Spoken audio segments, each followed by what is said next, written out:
Binura ko ang lahat ng karapatan niya sa 2.5 bilyong piso na pinaghirapan ko. Oo, tama ang narinig ninyo. 2.5 bilyong piso. Ang perang iyon ang dapat sanang magiging katuparan ng aming mga pangarap. Ang dapat sanang magiging gantimpala sa 40 taon naming pagsasama. Ngunit sa isang iglap, ang lahat ng iyon ay naglaho. At ako mismo ang gumawa ng paraan para mawala sa kanya ang lahat. Hindi dahil sa galit, kundi dahil sa katotohanan. Alam niyo ba, noong umagang iyon, ako na yata ang pinakamasayang babae sa buong mundo. Sa edad na 62, hawak ko na sa aking mga kamay ang bunga ng 40 taon ng pagbabanat ng buto. 40 taon ng maagang paggising, ng gabing pagpupuyat. 40 taon na bawat sulok ng Pilipinas ay nilakbay ko para lang makahanap ng mga antigong gamit, mga hiyas ng nakaraan na unti-unti kong binuhay muli gamit ang sarili kong mga kamay. Ang antique business ko sa Pampanga, hindi lang iyon basta negosyo. Dugo, pawis, at luha ko ang puhunan doon. Sinimulan ko iyon noong 1985 na may kakarampot na 85,000 piso sa aking bulsa.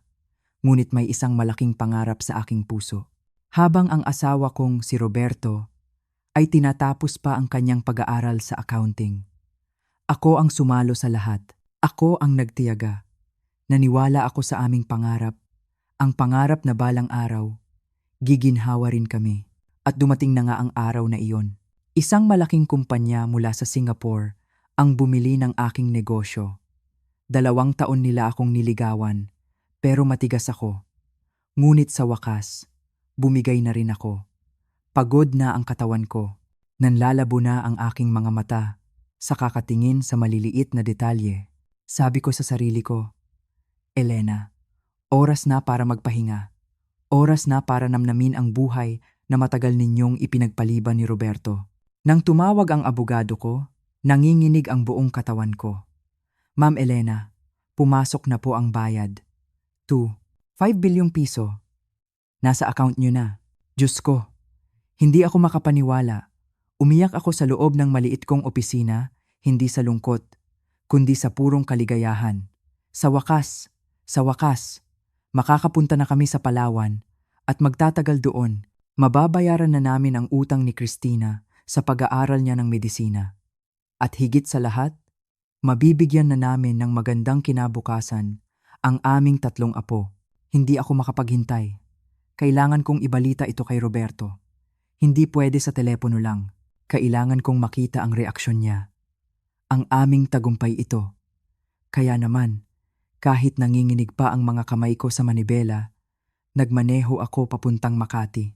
Patakbo akong pumasok sa gusali ng kanyang opisina. Dala-dala ang folder na naglalaman ng katibayan ng aming tagumpay. Ngunit ang saya ko, ang pananabik ko, ay biglang naputol. Pagdating ko sa opisina niya, narinig ko ito. Isang halakhak. Isang malambing na halakhak ng isang babae. At ang sagot ng asawa ko, isang boses na puno ng paglalambing na hindi ko na narinig mula sa kanya sa loob ng maraming taon. Doon, sa likod ng pintong iyon, gumuho ang mundo ko. Nakita ko siya kasama ang isang babaeng mas bata sa akin, nakatayo ng napakalapit sa isa't isa. Ang babaeng palagi kong binabati sa mga Christmas party ng kumpanya, si Melissa. Ang sakit, parang sinaksak ang puso ko ng milyon-milyong beses. Ngunit ang pinakamasakit sa lahat, ang sumunod na nangyari. Sa gitna ng aking pagkabigla, sinubukan kong magpakatatag. Sinabi ko sa kanya ang balita. Sinabi ko, Roberto, naibenta ko na ang negosyo. Umaasa pa rin ako. Kahit konti, na makikita ko ang saya sa mga mata niya para sa aming dalawa. Ngunit ang mga mata niya ay nagbago mula sa pagkagulat, naging pagkalkula. At tinanong niya ako, hindi niya tinanong, ayos ka lang ba, mahal ko? Hindi niya tinanong, totoo ba iyan? Ang tanging lumabas sa kanyang bibig, ang mga salitang dumurog sa natitirang pag-asa sa puso ko. Ang tanong niya ay, magkano? Magkano? Ang salitang iyon. Magkano? Paulit-ulit sa isip ko. Doon ko napagtanto ang lahat. Sa loob ng 37 taon naming pagsasama, sa kabila ng lahat ng sakripisyo ko, ang halaga ko sa kanya ay naging isang numero na lang. Isang numero na may maraming zero. Wala siyang pakialam sa akin. Wala siyang pakialam sa sakit na nakikita niya sa aking mga mata. Ang tanging mahalaga sa kanya ay ang pera. Isang napakawalang utang na loob. Pagkatapos ng lahat ng ginawa ko para sa pamilyang ito ang igaganti niya? Habang ako'y nagpapakahirap sa ilalim ng araw, siya pala ay nagpapakasaya sa piling ng iba gamit ang perang pinaghirapan naming dalawa. Ngunit sa araw na iyon, isang bagay ang nagbago sa akin. Ang babaeng umiiyak sa tuwing nasasaktan ay biglang nawala. Ang pumalit ay isang babaeng pagod na, ngunit hindi natakot. Hindi ito paghihiganti? Hindi. Ito ay katarungan. Tumalikod ako at umalis sa opisinang iyon. Hindi ako umuwi para umiyak. Hindi ako nagkulong sa kwarto. Dumiretso ako sa opisina ng abogado ko at doon namin sinimulan ang plano. Ang plano para bawiin ang lahat ng para sa akin. Ang plano para siguraduhin ang bawat sentimo ng 5 bilyong pisong iyon ay mapupunta sa tamang lugar. At ang perang iyon, ang tagumpay na iyon, ay hindi na magiging amin. Ito ay magiging akin. At iyon ay simula pa lamang.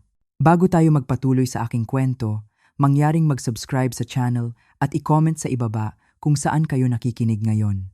Malalaman ninyo kung paano ko hinarap ang pagtataksil na ito at kung paano ko itinayo muli ang aking buhay mula sa mga abo ng isang nasirang pangako.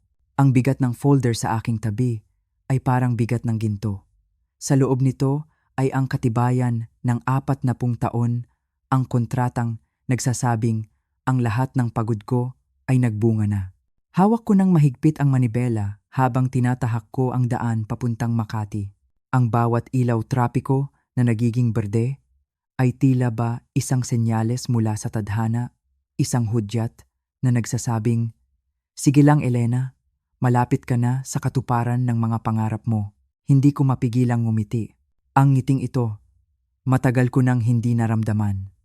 Isang ngiti na walang halong pag-aalala sa mga bayarin, sa mga utang o sa kinabukasan.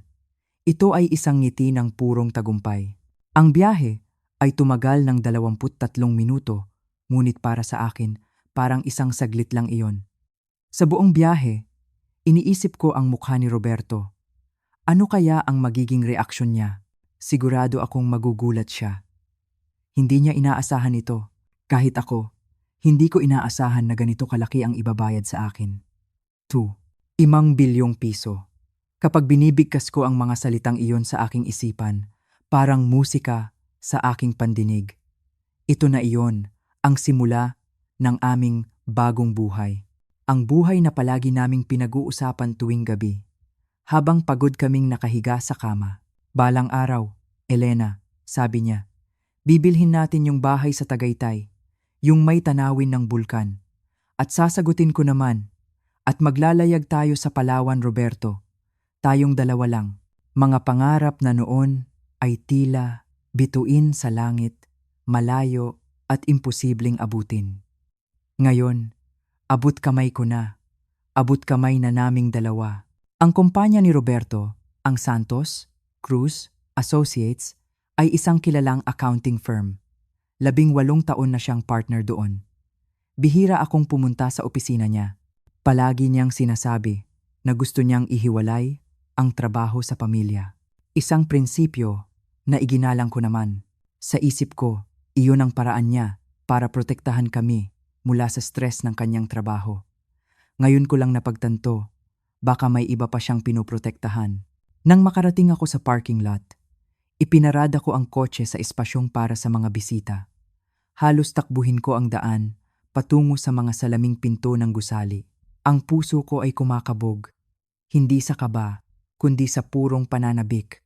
Pagpasok ko, bumungad sa akin ang isang pamilyar na mukha, si Bea, ang receptionist. Nakilala ko siya sa huling Christmas party ng kumpanya. Isang batang babae na palangiti at magalang. Ngunit nang makita niya ako, ang ngiti niya ay tila nag-atubili.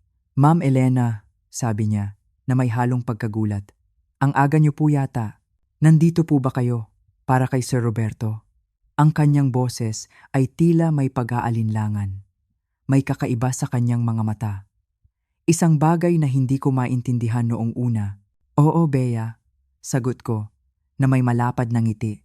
Nandito ako para sorpresahin siya.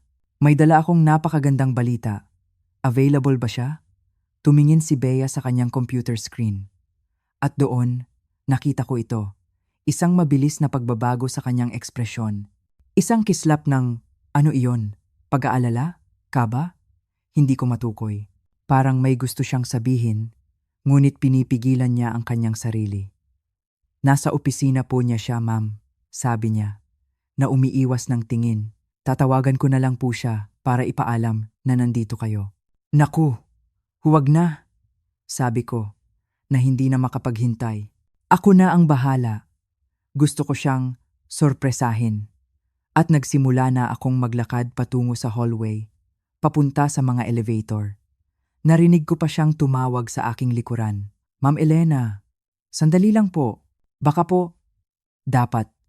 Ngunit hindi ko na pinansin. Ang isip ko ay lumilipad na. Lumilipad patungo sa ikalawang palapag kung saan naghihintay ang aking asawa. Ang asawa kong walang kamalay-malay na sa isang iglap. Ang buhay naming dalawa ay magbabago magpakailanman. Pumasok ako sa elevator at habang sumasara ang pinto, nakita ko pa ang nag-aalalang mukha ni Bea.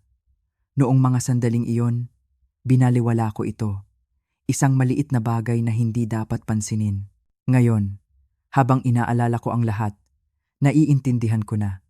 Ang tingin na iyon pala ay isang babala. Isang tahimik na babala na hindi ko pinakinggan. Ting! Tumunog ang elevator. Ikalawang palapag. Ang pintuan ay bumukas sa isang tahimik na hallway na nababalutan ng mamahaling carpet. Ang amoy ng air freshener at bagong gawang kape ay sumalubong sa akin. Bawat hakbang ko ay papalapit sa opisina ni Roberto. Naalala ko ang direksyon. Pagkalabas ng elevator, kumanan ka. At pagkatapos ay ang ikatlong pinto sa kaliwa. Ang pintong iyon, ang pintong may nakaukit na tansong plake. Roberto Reyes, CPA.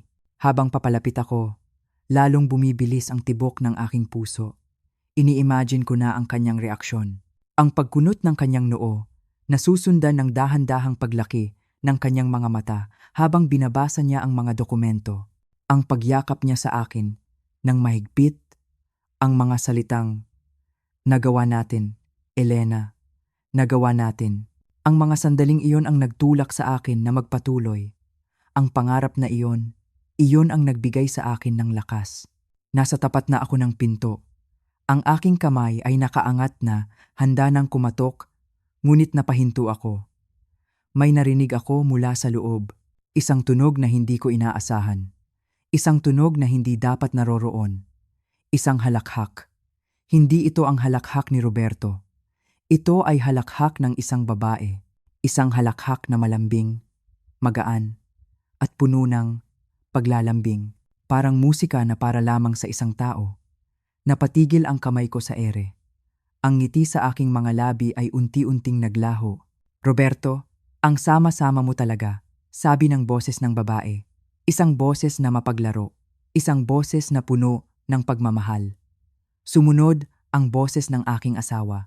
Ang boses ni Roberto. Ngunit iba ang tono nito. Mas mababa. Mas malambing. Halos isang bulong. Talaga ba? Sabi niya. Hindi naman iyan ang sinasabi mo kanina. Kanina? Tumingin ako sa aking relo. 10:15 ng umaga. Ang isip ko ay biglang naging blanko. Ang tanging naririnig ko na lang ay ang ugong sa aking mga tainga. Ang folder na hawak ko, ang folder na kanina lang ay simbolo ng tagumpay. Ngayon ay parang isang bloke ng semento. Ang bigat, napakabigat. Ano ang dapat kong gawin? Dapat ba akong kumatok? Dapat ba akong tumalikod at maglakad palayo? Dapat ba akong magpanggap na walang narinig? 100 bagay ang pumasok sa isip ko. Ngunit ang katawan ko ay tila may sariling isip. Ang kamay ko dahan-dahang bumaba mula sa ere at hinawakan ang doorknob. Malamig. Napakalamig ng metal sa aking palad. At sa isang kilos na hindi ko na pinag-isipan, pinihit ko ito at binuksan ko ang pinto. Ang unang nakita ko ay si Roberto. Nakatayo siya malapit sa bintana, nakaluwag ang kanyang kurbata at nakarolyo ang manggas ng kanyang barong Tagalog. Ang sikat ng araw mula sa labas ay nagbibigay liwanag sa kanyang figura at sa tabi niya, napakalapit, sobrang lapit na nagkakadikit na ang kanilang mga balikat ay isang babae. Kilala ko siya. Siyempre, kilala ko siya. Si Melissa Crane, ang marketing director ng kumpanya. 42 taong gulang, diborsyada, at may buhok na palaging perpekto ang pagkakaayos. Nakikita ko siya sa lahat ng event ng kumpanya sa loob ng nakalipas na 5 taon. Nakipagkwentuhan pa ako sa kanya tungkol sa baseball team ng kanyang anak. Pinuri ko pa nga ang kanyang sapatos minsan. Sabay silang napalingon sa akin. Ang kulay sa mukha ni Roberto ay biglang nawala. Para siyang nakakita ng multo. Elena, sabi niya, na nauutal. Anong ginagawa mo dito? Hindi ko alam na darating ka. Si Melissa naman ay humakbang paatras. Isang maliit na hakbang. Ngunit hindi sapat. Hindi sapat para itago ang katotohanan. Ang espasyo sa pagitan nila ay nagsasabi ng lahat. Narinig ko ang sarili kong nagsalita. Ang boses ko ay tila nanggagaling sa malayo. Isang boses na kalmado, ngunit walang emosyon. Gusto kitang sorpresahin, sabi ko. May dala akong balita. Ang mga mata ni Roberto ay nagpabalik-balik sa akin at kay Melissa. Isang tingin ng pagkataranta. Hindi ito tulad ng iniisip mo. Nag-uusap lang kami tungkol sa quarterly projections. Ang mga mata ko ay lumipat sa conference table. Walang mga papel, walang nakabukas na laptop. Tanging 2 tasa ng kape at magkatabi. Napakapit ako ng mahigpit sa aking purse. Sa folder sa loob nito, ang 2.5 bilyong piso, ang perang dapat sanang magbubuklod sa amin, ay siya palang magiging simbolo ng aming paghihiwalay. Quarterly projections. Inulit ko ang kanyang mga salita. Dahan-dahan. Bawat pantig ay tila may bigat ng isang bato. Ang katahimikan sa loob ng opisina ay nakakabingi. Tanging ang mahinang tunog ng aircon ang maririnig. Tiningnan ko si Roberto. Ang kanyang mukha ay puno ng pagkataranta. Ang kanyang mga mata ay nagmamakaawa. Elena, hayaan mo akong magpaliwanag, sabi niya. Magpaliwanag? Tanong ko. Ano ang ipapaliwanag mo, Roberto? Ang 2 tasa ng kape? Ang kawalan ng mga papel sa lamesa? O ang paraan ng pagtayo ninyo kanina? Aalis na ako, biglang sabi ni Melissa. Ang boses niya ay nanginginig. Kinuha niya ang kanyang telepono mula sa mesa ni Roberto at nagmamadaling lumakad patungo sa pinto. Habang dumadaan siya sa aking harapan, hindi siya makatingin sa akin ng diretso. Ang kanyang mga mata ay nakatutok sa sahig. Excuse me, Ma'am Elena, bulong niya. Pagkatapos ay narinig ko na lang ang pag-click ng pinto. Naiwan kami ni Roberto.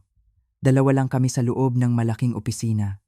Ang 10 talampakang pagitan namin ay tila isang malawak na karagatan. Ang 37 taon ng aming pagsasama, ang lahat ng alaala, ang lahat ng pangarap, ay tila nakalutang sa hangin sa pagitan namin. Handa nang maglaho anumang oras. Gaano nakatagal? Iyon ang unang tanong na lumabas sa aking bibig. Ang boses ko ay mahina, ngunit matatag. Elena, pakiusap. Pagmamakaawa niya. Sagutin mo ako, Roberto. Gaano nakatagal? Iginiit ko. Napaupo siya sa kanyang upuan. Sa isang iglap, tila tumanda siya ng 10 taon. Ang dating matikas na tindig ay nawala. Ang kanyang mga balikat ay bumagsak.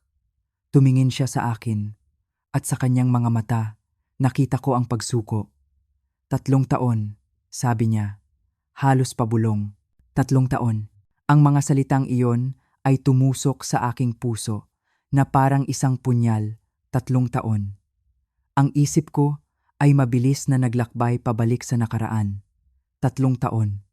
Kasal ng aming anak na si Christina, ang kapanganakan ng aming bunsong apo.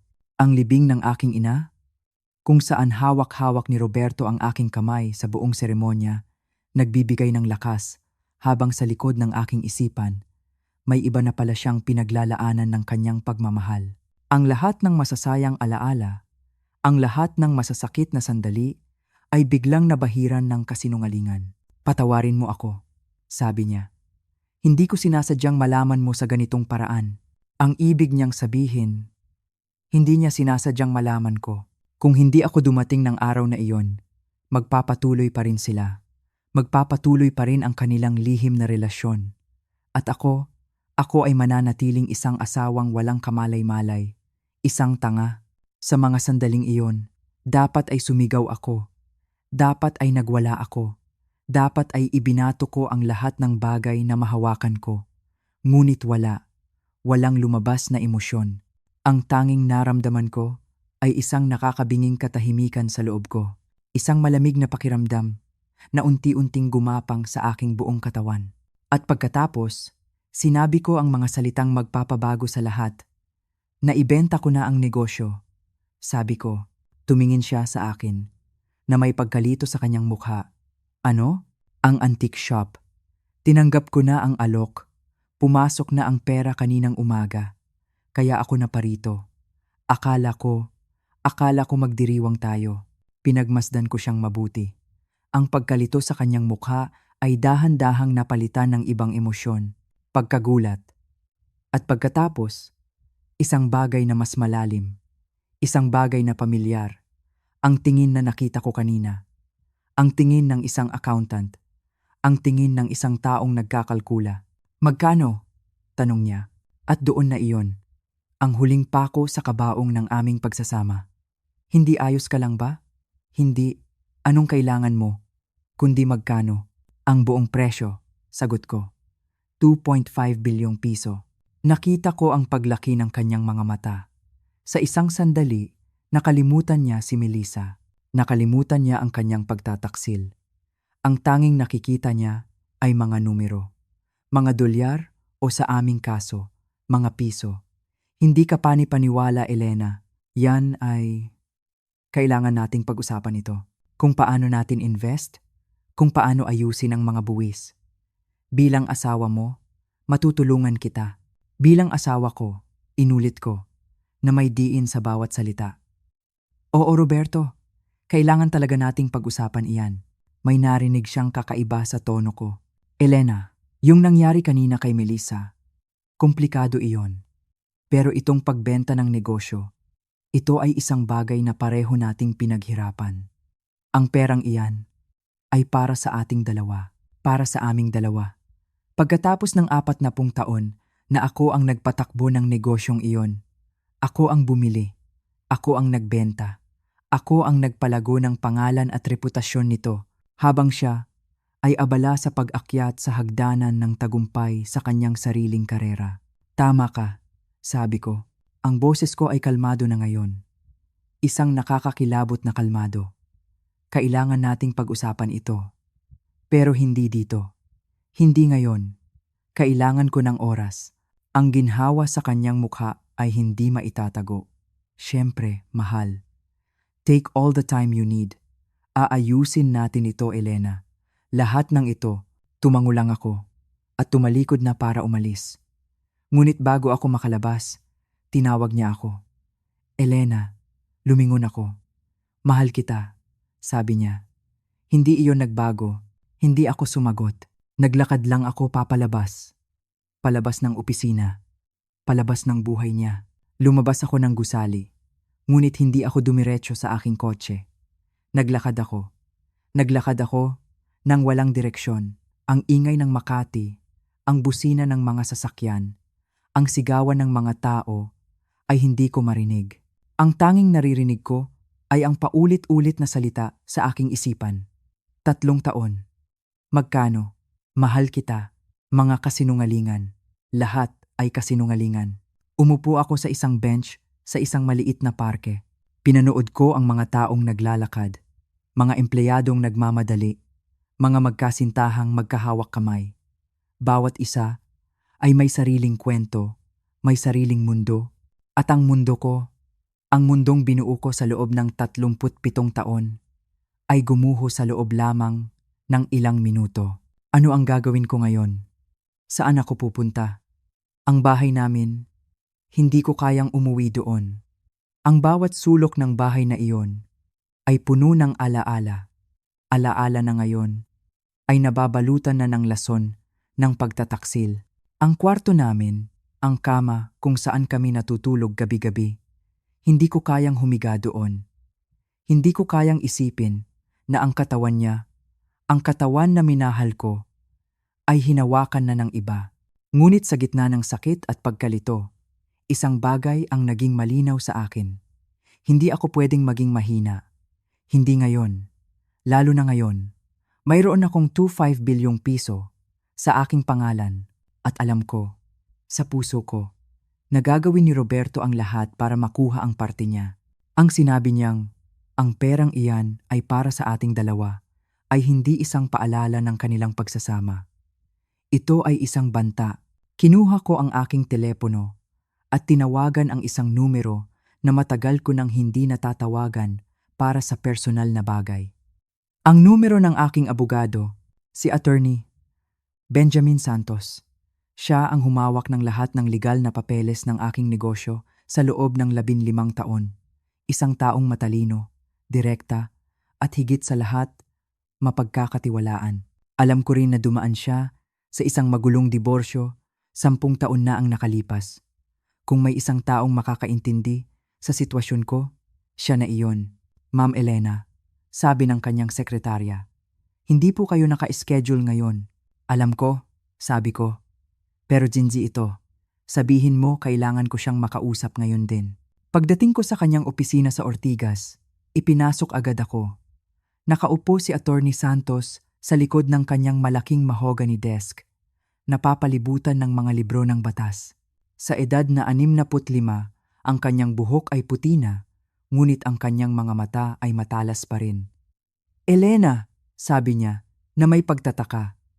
Hindi kita inaasahan. Ayos lang ba ang lahat? Nakuha mo na ba ang kumpirmasyon tungkol sa wire transfer? Nakuha ko na, Ben. Sabi ko, habang isinasara ko ang pinto, kaya ako nandito. May kailangan akong itanong sa iyo. At kailangan kong maging tapat ka sa akin. Itinuro niya ang upuan sa tapat ng kanyang mesa. Palagi naman, sabi niya, huminga ako ng malalim. Ang antique business. Sa akin iyon bago pa kami ikasal ni Roberto. Sinimulan ko iyon gamit ang sarili kong pera, na galing sa mana ko sa aking mga magulang. Ako ang nagpatakbo nito, mag-isa sa loob ng 40 taon. Nagbabayad ako sa sarili ko ng sahod. Pero hindi ko kailanman isinama ang pangalan ni Roberto sa anumang dokumento ng negosyo. Legal. Kaninong negosyo iyon? Sumandal si Attorney Santos sa kanyang upuan. Pinag-aaralan ang aking mukha. Alam niya na hindi ito isang simpleng tanong. Sa ilalim ng batas ng Pilipinas, ang anumang ari-arian na pag-aari mo bago ka ikasal ay itinuturing na iyong separate property. At dahil sinimulan mo ang negosyo gamit ang iyong sariling pondo, pinatakbo mo ito ng mag-isa at hindi mo ito hinalo sa inyong conjugal properties. Huminto siya, tinitigan niya ako ng diretso sa mata. Elena, anong nangyayari? Hindi ko siya sinagot. Sagutin mo lang ang tanong, pakiusap. Nagbuntong hininga siya. Ang negosyo at ang perang pinagbentahan nito ay malamang na ituring na iyong separate property. Mahihirapan si Roberto na habulin ang anumang parte nito sa isang annulment o divorce proceeding. Annulment, divorce. Ang mga salitang iyon ay parang isang suntok sa aking sikmura. Ngunit, patuloy niya, pwede niyang ikatuwiran na ang kanyang emotional support o ang katotohanang nakapag-focus ka sa negosyo dahil siya ang pangunahing kumikita sa pamilya ay nagbibigay sa kanya ng karapatan. Magiging magulo iyan. Palaging magulo ang mga ganitong bagay. Paano kung may dahilan para sa diborsyo? Tanong ko. Kumunot ang noo ni Attorney Santos. Anong klasing dahilan? Pangangalo niya, sabi ko. 3 taon, natahimik siya. Isang mahabang katahimikan. Ang tanging maririnig ay ang pagtik ng lumang orasan sa kanyang dingding. May ebidensya ka ba? Tanong niya sa wakas. Inisip ko ang nakita ko kanina. Ang 2 taong magkadikit. Ang malambing na tawanan. Ang pag-amin ni Roberto. Wala pa, sagot ko. Pero makakakuha ako. Elena, kailangan kong itanong. Sigurado ka ba sa gusto mong gawin? 37 taon ay isang napakahabang panahon. Ang gusto ko, Ben, sabi ko, dahan-dahan, ay umuwi kanina at magdiwang kasama ng aking asawa, ang planuhin ang aming retirement. Ang namnamin sa wakas ang buhay na pinaghirapan naming buuin. Ang nakuha ko ay isang lalaking niloloko ako sa loob ng 3 taon at nagtatanong kung magkano ang pera ko para malaman niya kung paano ito invest. Tumango si Attorney Santos. Isang mabagal na tango ng pag-unawa. Okay, sabi niya. Heto ang gagawin natin. Heto ang gagawin natin, sabi ni Attorney Santos. Ang kanyang boses ay kalmado, ngunit puno ng determinasyon. Una, wala kang sasabihin kay Roberto tungkol sa legal na estado ng perang pinagbentahan ng negosyo. Hayaan mo siyang isipin na may karapatan siya. Pangalawa, kailangan natin ng matibay na ebidensya ng pangangalo niya. Mga litrato, text messages, mga testigo, kahit ano na hindi niya pwedeng itanggi. At pangatlo, kailangan nating kumilos ng mabilis bago pa niya magawang itago ang kanyang mga ari-arian o gumawa ng hakbang laban sa iyo. Tumingin siya sa akin. Gaano kabilis mo kayang kunin ang mga ebidensya? Ang tanong na iyon ay nag-iwan ng bigat sa aking dibdib. Paano? Paano ko gagawin iyon? Hindi ako isang espiya.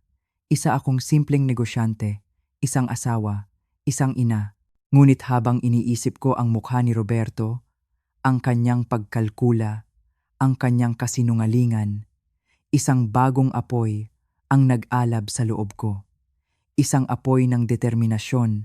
Naalala ko ang nag-aalalang mukha ni Bea, ang receptionist.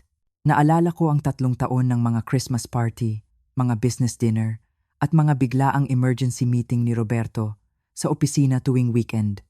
Bigyan mo ako ng 2 linggo, sabi ko. Ang sumunod na 2 linggo ay ang 2 linggong binago ako magpakailanman. Ang Elena, nakilala ko, ang babaeng laging nagtitiwala, ang babaeng laging umiiwas sa gulo, ay pansamantalang nagpaalam. Ang pumalit ay isang babaeng may misyon. Isang babaeng handang gawin ang lahat para sa katarungan. Ang una kong ginawa ay tawagan si Bea. Inimbita ko siyang mag-lunch sa isang tahimik na cafe sa may Legazpi Village. Noong una, ayaw niyang pumayag. Halata ang kaba sa kanyang boses. Ngunit pinilit ko siya. Sinabing hindi ako galit sa kanya at gusto ko lang mag-usap. Pumayag din siya. Sa cafe, hindi siya mapakali. Ang kanyang iced tea ay kanina pa niya hinahalo, ngunit hindi niya ito iniinom. Bea, sabi ko, sa isang malumanay na boses. Alam kong may alam ka, at hindi ako galit sa iyo. Pero kailangan ko ang katotohanan. Natahimik siya ng matagal. Pagkatapos, sa isang halos pabulong na boses, sinabi niya ang mga salitang kumumpirma sa lahat ng aking hinala. Alam po ng lahat sa opisina, Ma'am Elena, sabi niya, na hindi makatingin sa akin. Matagal na po sila. Palagi silang magkasamang nagla-lunch tuwing Huwebes sa Harbor Inn. Palagi silang magkasama sa mga business trip. Noong huling Christmas party, nakita ko po sila sa may parking lot. Patawad po, akala ko po, alam ninyo. Hinawakan ko ang kanyang kamay. Salamat sa pagiging tapat mo sa akin, Bea. Ang simpleng pag-amin na iyon ay nagbigay sa akin ng unang piraso ng ebidensya. Ang sunod kong hakbang ay mas mahirap. Sumunod ako sa payo ni Attorney Santos at umupa ako ng isang private investigator. Ang pangalan niya ay si Mang Tonyo, isang retiradong pulis na may reputasyon sa pagiging mahusay at maingat. Noong una, nahihiya ako. Pakiramdam ko ay nasa isang pelikula ako. Ngunit si Mang Tonyo ay naging propesyonal at mabait. Ma'am, Sabi niya sa akin sa una naming pagkikita. 20 taon ko na itong ginagawa. Hindi kayo paranoid at hindi kayo naghihiganti. Nagiging matalino lang kayo. Binigyan niya ako ng isang maliit na audio recorder. Kasing laki lang ng isang thumb drive. Itago niyo po ito sa inyong bag, sabi niya. Kung may sasabihin si Roberto na pwedeng gamitin laban sa kanya, i-record ninyo. Legal po iyan. One-party consent ang batas natin. Sinundan ni Mang Tonyo si Roberto at Melissa sa loob ng 1 linggo. At ang mga ebidensyang nakuha niya ay sapat na para wasakin ang anumang depensa na maiisip ni Roberto. Mga litrato nila na pumapasok at lumalabas sa isang condo unit sa BGC. Isang condo na nalaman naming inuupahan pala ni Roberto sa ilalim ng ibang pangalan. Mga resibo ng credit card mula sa mga mamahaling restaurant kung saan sila nag-date. Mga text messages na nakuha ni Mang Tonyo sa paraang hindi ko na tinanong, mga mensaheng puno ng paglalambingan at mga planong hindi ako kasama. Ngunit, ang pinakamatibay sa lahat ay ang video. Nakuhaan sila ni Mang Tonyo ng video sa parking lot ng Harbor Inn, ang lugar na binanggit ni Bea. Sa video, kitang-kita ang paghalik ni Roberto kay Melissa. Ang paraan ng paghawak niya sa mukha nito, isang haplos na puno ng pag-aalaga, isang haplos na dating sa akin niya lang ibinibigay. Nang mapanood ko iyon, parang piniga ang puso ko. Ngunit kasabay ng sakit ay ang pagtigas ng aking loob. Ito na ang kailangan ko. Ito na ang sandata ko. Habang si Mang Tonyo ay nag-iipon ng ebidensya, gumawa ako ng sarili kong mga paghahanda. Nagbukas ako ng bagong bank account sa ibang bangko. Isang bangko kung saan walang access si Roberto. Tinulungan ako ni Attorney Santos na ilipat ang 2.5 bilyong piso doon. Binawasan na ng kaukulang buwis. Ang natira ay inilagay namin sa isang secure trust. Sinimulan ko ring suriin ang lahat ng aming joint accounts. Si Roberto ang palaging humahawak ng aming pananalapi, ngunit may access ako sa mga bank statement. At doon, natuklasan ko ang isang buong mundo ng kasinungalingan na hindi ko napansin sa loob ng maraming taon. Malalaking cash withdrawal na walang paliwanag, mga bayad sa mga tindahan ng alahas at furniture shop na walang anumang gamit na umuwi sa aming bahay. Isang credit card na hindi ko alam na mayroon pala na may mga charge sa mga hotel at restaurant sa iba't ibang probinsya. Ang lalaking pinakasalan ko, ang lalaking kasama ko sa loob ng 37 taon, ay namumuhay pala ng 2 buhay. At ako, ang naging pondo para sa kanyang pangalawang buhay. Ang folder na inabot sa akin ni Mang Tonyo ay mas makapal kaysa sa inaasahan ko. Sa loob nito ay ang detalyadong ulat ng bawat kilos ni Roberto sa loob ng 1 linggo. Bawat litrato, bawat resibo, bawat piraso ng ebidensya ay tila isang sampal sa aking mukha. Ngunit hindi ako nagpatinag. Kailangan kong makita ang lahat. Kailangan kong malaman ang lahat. Ang unang pahina ay naglalaman ng mga litrato, mga malilinaw na litrato nila ni Melissa. May litrato na magkahawak sila ng kamay habang naglalakad sa may Bonifacio High Street, parang mga teenager na bagong magkasintahan. May litrato na sabay silang pumasok sa isang elevator. Ang kamay ni Roberto ay nakahawak sa likod ni Melissa. At ang pinakamasakit, ang litrato nila sa labas ng kondo. Nakasandal si Melissa sa pader habang si Roberto ay nakatitig sa kanya. Ang kanyang mga mata ay puno ng pagsamba. Isang tingin na matagal ko nang hindi nakita. Sumunod ang mga resibo. Libu-libong piso ang ginastos sa mga restaurant na hindi ko man lang alam na mayroon pala. Mga restaurant na may pangalang Pranses at Italiano at mga lugar na kapag inaaya ko siya, palagi niyang sinasabing masyadong mahal o hindi praktikal. Ngunit para kay Melissa, tila walang masyadong mahal. May resibo para sa isang mamahaling kwintas mula sa isang kilalang jewelry store sa Greenbelt. Isang kwintas na hindi ko kailanman nakita. Isang regalo para sa ibang babae na binili gamit ang perang pinaghirapan naming dalawa. At ang mga text messages. Ang mga salitang nabasa ko ay parang lason na unti-unting kumalat sa aking sistema. Ang tawagan nila, ang mga pribadong biro, ang mga plano para sa hinaharap. Hindi na ako makapaghintay na makasama ka, sabi ng isang text ni Roberto. Pagkatapos ng lahat ng ito, tayo na ang magkakasama. Pagkatapos ng lahat ng ito, ano ang ibig niyang sabihin? Ang pagretiro ko? Ang pagbebenta ng negosyo ko? Ginamit niya ang pangarap namin para sa pangarap nilang dalawa. Habang binabasa ko ang lahat ng ito, isang malamig na katotohanan ang bumalot sa akin. Hindi ito isang simpleng pagkakamali. Hindi ito isang midlife crisis. Gaya ng marahil ay idadahilan niya. Ito ay isang planadong panloloko. Isang relasyon na binuo sa pundasyon ng aking pagtitiwala at pinondohan ng aking pagsisikap. Ang galit na naramdaman ko ay hindi na mainit. Ito ay malamig. Isang malamig at matalas na galit na nagbigay sa akin ng kakaibang kalinawan. Bukod sa mga ebidensya mula kay Mang Tonyo, nagpatuloy ako sa sarili kong imbestigasyon sa aming mga papeles. At doon, natuklasan ko ang pinakamalaking pagtataksil sa lahat. Isang bank statement para sa isang loan. Isang malaking loan. Isang second mortgage sa aming bahay. Ang bahay na itinayo namin mula sa pundasyon. Ang bahay kung saan namin pinalaki si Christina. Kinuha niya ang loan na iyon. 2 taon na ang nakalipas nang hindi ko nalalaman. Tinawagan ko agad si Attorney Santos. Ben, sabi ko, nanginginig ang boses ko sa galit. May natuklasan ako. Ipinadala ko sa kanya ang kopya ng mga dokumento. Tumawag siya pabalik pagkatapos ng 1 oras. Elena? Sabi niya. At sa boses niya, narinig ko ang isang bagong antas ng kaseryosohan. Tiningnan ko ang pirma mo sa mga dokumentong ito. Hindi ito ang pirma mo. Ano? Pineke niya ang pirma mo, Elena.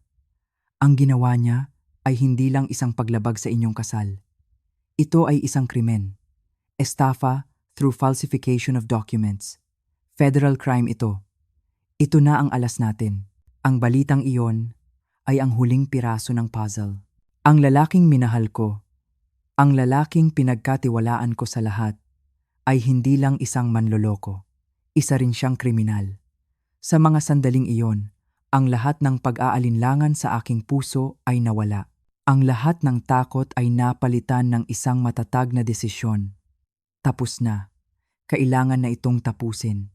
At sisiguraduhin kong sa pagtatapos na ito, makukuha ko ang hustisyang nararapat para sa akin. Ang lahat ng ebidensya ay nasa aking mga kamay na. Ang kailangan ko na lang gawin ay harapin siya. 12 araw. Iyon ang araw na umuwi si Roberto ng maaga. Papasok pa lang ako sa kusina para maghanda ng hapunan. Isang gawain na ginawa ko na ng libu-libong beses sa loob ng 37 taon. Inihaw na manok at roasted vegetables, ang karaniwan naming pagkain dahil sa kanyang kolesterol. Isang maliit na bagay, ngunit isang simbolo ng aking pag-aalaga sa kanya. Isang pag-aalaga na ngayon ay parang isang malaking katangahan. Elena, kailangan nating mag-usap, sabi niya pagpasok niya sa kusina. Ang boses niya ay seryoso. Tumalon ang puso ko, ngunit pinanatili kong kalmado ang aking boses. Tungkol saan? Tungkol sa pera mula sa negosyo, sabi niya na dumiretso agad sa punto. Pinag-isipan ko ng mabuti. Dapat talaga akong kasama sa mga desisyon sa investment. Malaking pera iyan. At hindi kasanay na humawak ng ganyang kalaking halaga. Pwede akong mag-set ng meeting sa ating financial advisor. Ating financial advisor. Ang ibig niyang sabihin, financial advisor niya. Ang totoo, Elena, patuloy niya, kailangan nating maging strategic dito. Yung mga tax implications, estate planning, wealth management. Komplikado ang mga iyan. Humarap ako sa kanya, tinalikuran ko na ang niluluto ko. Gusto mong kontrolin ang pera, sabi ko. Hindi iyon isang tanong. Iyon ay isang pahayag. Hindi kontrolin. Pamahalaan. Pagtatama niya. Magkaiba iyon. Talaga ba? Napabuntong hininga siya, na para bang ako ang nagiging mahirap kausap. Elena, alam kong masama pa rin ang loob mo sa nakita mo sa opisina. Sinabi ko na sa iyo, kami ni Melissa, hindi iyon seryoso. Mga bagay-bagay lang iyan. midlife crisis. Ngunit hindi nito binabago ang katotohanan na kasal tayo. At ang perang iyon mula sa negosyo mo, isa iyong marital asset. Marital asset, ang mga salitang iyon na ang hudyat. Ang totoo, Roberto, sabi ko sa isang napakababang boses. Hindi, kumunot ang noo niya. Ano? Ang negosyo ay sinimulan ko bago pa tayo ikasal, gamit ang sarili kong pondo. Pinatakbo ko ito ng mag-isa sa loob ng 40 taon. Sa mata ng batas, ang perang pinagbentahan nito ay aking separate property. Nakita ko ang pagbabago sa kanyang mukha, pagkagulat na sinundan ng pagkalkula, at pagkatapos, isang bagay na mas matigas. Isang malamig na galit. Nakausap mo na ang abogado mo. Aw, Elena, nagkakamali ka. Nakikinig ka sa mga taong gustong sirain tayo. Kung anuman ang sa tingin mo, ay nakita mo. Wala akong sa tingin na nakita, Roberto. Pinutol ko siya. Nakita kita kasama si Melissa at inamin mo sa akin na mayroon kayong relasyon sa loob ng 3 taon. Hindi iyon isang hindi pagkakaunawaan. So ano? Ihihiwalayan mo ako pagkatapos ng 37 taon dahil lang sa isang pagkakamali? Isang pagkakamali na tumagal ng 3 taon? Halos matawa ako sa kapaitan at nagsisimula na akong mag-isip na hindi lang iyan ang una. Tumigas ang kanyang panga. Hindi mo pwedeng gawin ito. Ang perang iyon, may karapatan ako diyan. Sinuportahan kita sa lahat ng mga taon na iyon. Sinuportahan mo ako? Hindi ko na napigilan ang sarili ko. Nagpatakbo ako ng isang matagumpay na negosyo sa loob ng 40 taon, Roberto. Isang negosyo na itinayo ko mula sa wala. Sinuportahan mo ang sarili mo. Mayroon kang sariling karera, sariling buhay. Mayroon din akong sarili ko. Kasal tayo, Elena. Ang ibig sabihin niyan, kung anong sa iyo ay sa akin din. At doon na. Lumabas na ang tunay na Roberto.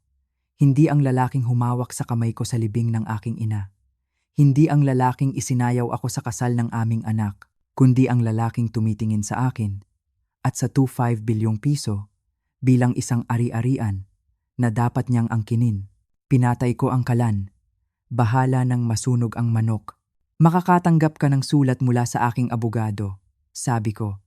Magsasampa ako ng diborsyo dahil sa pangangalo niya. Mayroon akong ebidensya, mga litrato, mga video, mga testigo, mga financial record na nagpapatunay na ginastos mo ang pera natin para sa kalokohan mo. Pwede mo itong labanan kung gusto mo. Pero sisiguraduhin kong magiging napakapangit ng laban na ito. Namula ang kanyang mukha sa galit. Hindi ka seryoso. Kailanman ay hindi pa ako naging ganito kaseryoso sa buong buhay ko. Saan ka pupunta? Ito ang bahay mo.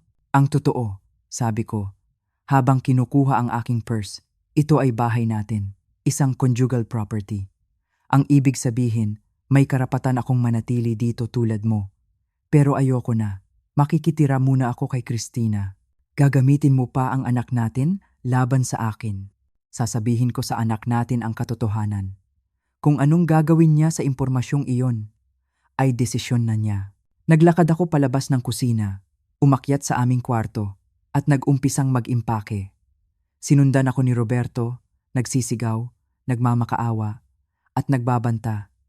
Hindi ko siya pinansin. Habang isinasakay ko ang aking maleta sa kotse, nakatayo siya sa driveway. Magsisisi ka, Elena.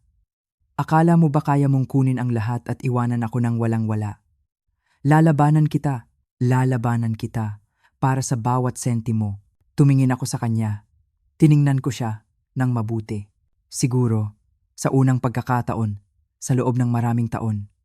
Kailan siya naging ganitong klaseng tao? O palagi ba siyang ganito at pinili ko lang na hindi ito makita? Gawin mo ang kailangan mong gawin, Roberto, sabi ko. Gagawin ko rin ang sa akin. At umalis ako. Iniwan ko siya doon, nakatayo sa gitna ng driveway ng bahay na sabay naming itinayo. Ang bahay na hindi na kailanman magiging tahanan para sa akin. Ang proseso ng diborsyo ay naging kasing pangit ng ibinabala sa akin ni Attorney Santos. Kumuha si Roberto ng isang agresibong abogado na sinubukan ang lahat ng anggulo para makakuha ng parte sa 2.5 bilyong piso. Ikinatuwiran nila na ang tagumpay ng aking negosyo ay dahil sa emotional support at financial stability na ibinigay ni Roberto. Sinabi pa nilang ang kanyang kaalaman sa accounting ay nakatulong sa akin na makaiwas sa mga problema sa buwis. Ang pinakakatawa-tawa sa lahat, sinubukan nilang sabihin na nagsakripisyo daw siya ng mga oportunidad sa kanyang karera para suportahan ang aking pagiging negosyante, isang bagay na walang katotohanan, lalo na't partner siya sa kanyang firm sa loob ng 18 taon. Ngunit hawak namin ang lahat ng alas. Ang mga ebidensya mula kay Mang Tonyo, ang mga litrato nila ni Melissa, ang mga credit card statement na nagpapakita ng libu-libong pisong ginastos sa mga alahas na hindi ko natanggap at mga hapunan sa mga restaurant na hindi ko napuntahan. Ang mga text messages na walang duda na nagpapatunay sa lalim ng kanilang relasyon. At higit sa lahat, hawak namin ang pinakamalaking alas, ang pekeng pirma. Naaalala ko pa ang araw na iprinisenta namin ang ebidensya ng pamemeke.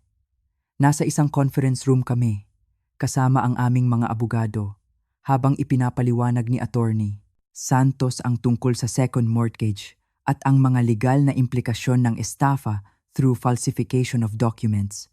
Nakita ko ang pagbabago sa mukha ng abogado ni Roberto. Mula sa pagiging agresibo, bigla siyang naging tahimik. Napatingin siya kay Roberto na para bang nagtatanong kung totoo ba ang lahat. Ang pamumutla sa mukha ni Roberto ang naging sagot. Hindi kami magsasampa ng kasong kriminal, paliwanag ni Attorney Santos sa isang kalmadong boses. Basta't magiging rasunable si Mr. Reyes sa divorce settlement. Ang salitang rasunable sa kasong ito ay nangangahulugang sa akin ang buong 2.5 bilyong piso mula sa pagbebenta ng negosyo. Mananatili kay Roberto ang kanyang mga retirement account at ang kanyang parte sa accounting firm. Ang bahay namin ay ibebenta at pagkatapos bayaran ang pekeng second mortgage, paghahatian namin ang natira 50-50. At dahil ginastos niya ang aming conjugal funds para sa kanyang kalokohan, kailangan niyang bayaran ang kalahati ng halaga ng kanyang retirement fund sa akin. Ang abogado ni Roberto ay mabilis na pumayag. Alam niyang wala na silang laban. Ang banta ng pagkakakulong ay mas mabigat kaysa sa anumang halaga ng pera. Isang interesanteng pangyayari, nakipaghiwalay si Melissa kay Roberto 2 buwan pa lang ang nakalipas sa aming proceedings. Tila, ang pakikipagrelasyon sa isang kasadong partner ay exciting, ngunit ang madawit sa isang magulong diborsyo na may kasamang alegasyon ng fraud ay hindi na, bigla na lang. Ang komplikadong relasyon nila ay naging masyadong komplikado para sa kanya. Ang diborsyo ay naging 9 na buwan pagkatapos ng umagang iyon sa opisina ni Roberto. Ako ay 63 taong gulang na. Single sa unang pagkakataon mula noong ako'y 25 at mas mayaman kaysa sa kailanman kong inakala. Ang anak kong si Christina ay galit na galit sa kanyang ama. Sinabi niya sa akin na matagal na raw siyang may hinala, ngunit ayaw niya itong paniwalaan. Sinuportahan niya ako ng buong buo. Dahil dito, ang relasyon ni Roberto sa kanyang nag-iisang anak at sa kanyang mga apo ay naging malamig. Iyon ay kanyang pinili, hindi akin. Ang bawat desisyon ay may kaakibat na resulta, at ang mga resulta ng kanyang mga desisyon ay siya na ang kailangang harapin mag-isa. Sa pagpirma ko sa huling dokumento, isang pakiramdam ng kaluwagan ang bumalot sa akin. Hindi ito ang pagtatapos na inakala ko para sa aming pagsasama, ngunit ito ang pagtatapos na kailangan ko para simulan ang aking bagong buhay. Ang hustisya, kahit minsan ay mabagal, ay dumating din.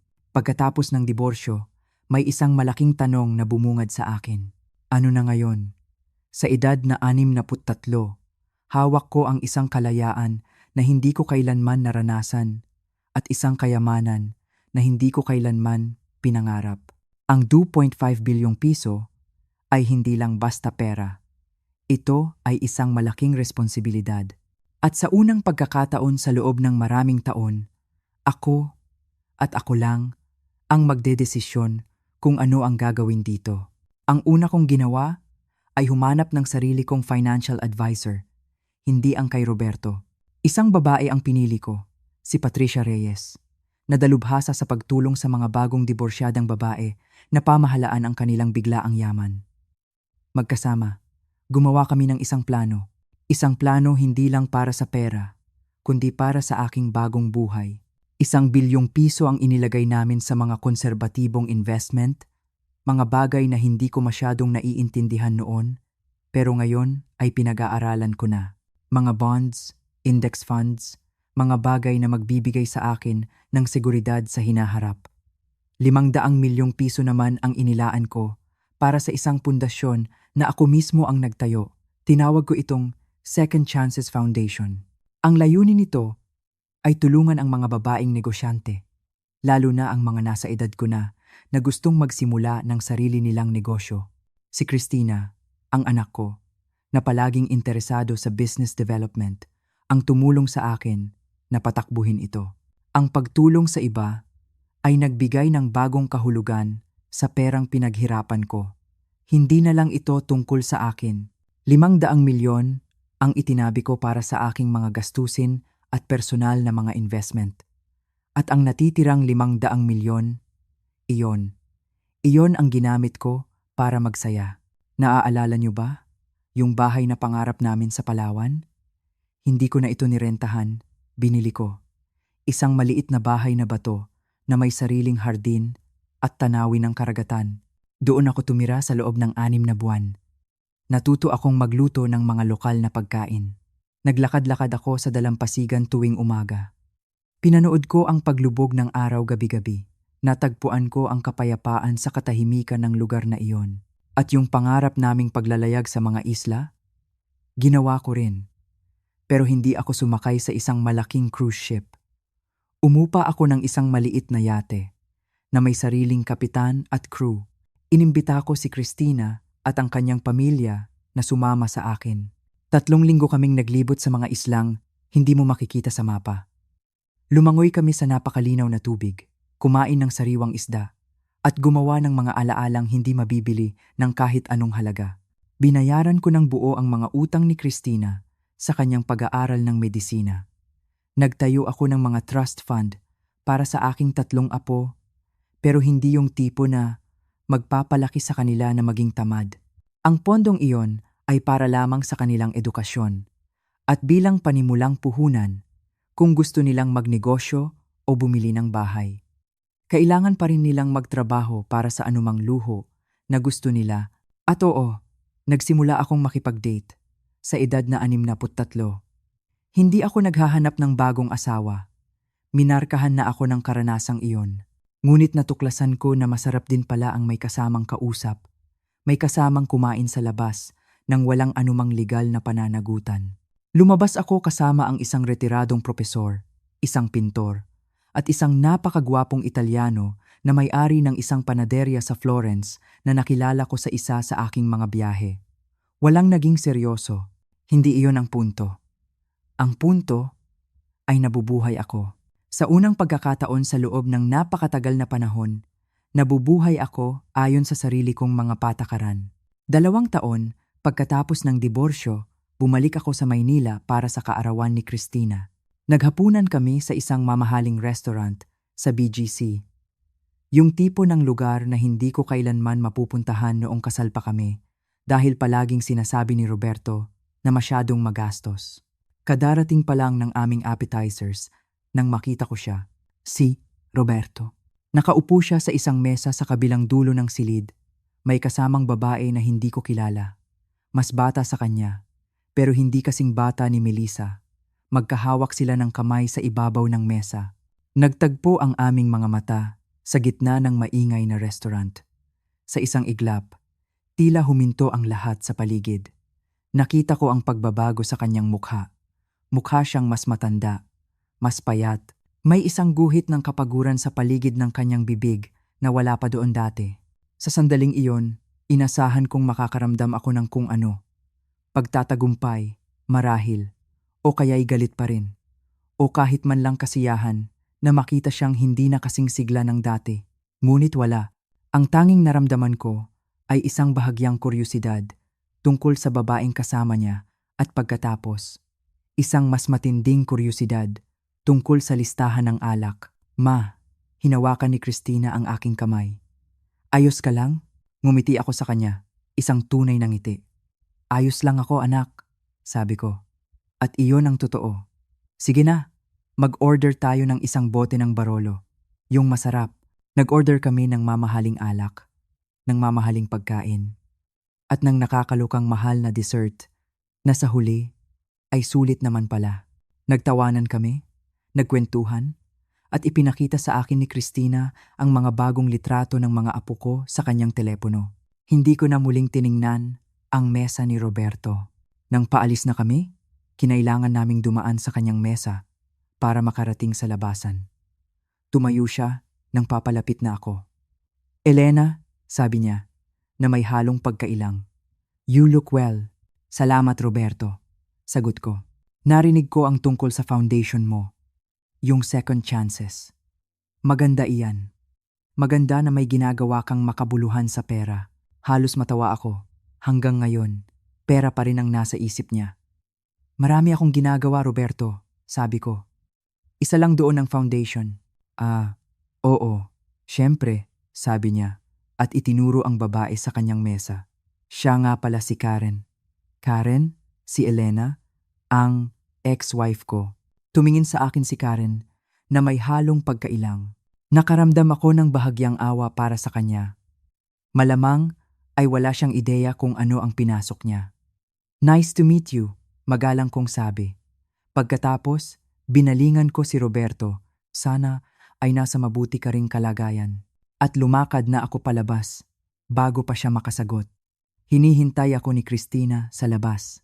That was gracious of you, ma, sabi niya. Kung ako iyan, baka naibuhos ko na ang wine ko sa kanya. Inisip ko rin iyan, pag-amin ko. Pero masyadong masarap ang Barolo para sayangin. Nagtawanan kami habang naglalakad papunta sa sasakyan. Nang gabing iyon, habang nakahiga ako sa kama sa aking maliit na apartment na tanaw ang kumikinang na mga ilaw ng syudad, inisip ko ang lahat ng nangyari. Ang sakit ng pagtataksil, ang gulo ng diborsyo, ang bigat ng pera, at ang gaan ng bagong buhay na aking itinayo. Maaring sabihin ng iba na sinuwerte lang ako, na ang pagtuklas ko sa panloloko ni Roberto ay nangyari sa tamang panahon pagkatapos kong maibenta ang negosyo. Sasabihin nila na ang pera ang nagpadali sa lahat. At sa isang banda, tama sila tungkol sa pera. Oo, pinadali nito ang maraming bagay. Dahil sa pera, hindi ko kinailangang mag-alala kung saan ako titira o kung paano ako magsisimula muli. Nagbigay ito sa akin ng mga pagpipilian. Nagbigay ito sa akin ng kalayaan. Ngunit swerte? Hindi. Hindi ako naniniwala doon. Nagtrabaho ako sa loob ng 40 taon para magtayo ng isang bagay na may halaga. Gumawa ako ng matatalinong desisyon, kahit na mahirap. Pinagkatiwalaan ko ang aking kutob kapag may nararamdaman akong mali. At nang gumuho ang aking mundo, hindi ako nagpatalo. Pinulot ko ang bawat basag na piraso. At mula sa mga iyon, bumuo ako ng isang bagay na bago. Isang bagay na mas matibay. Isang bagay na tunay na sa akin. Hindi iyon suwerte, iyon ay buhay.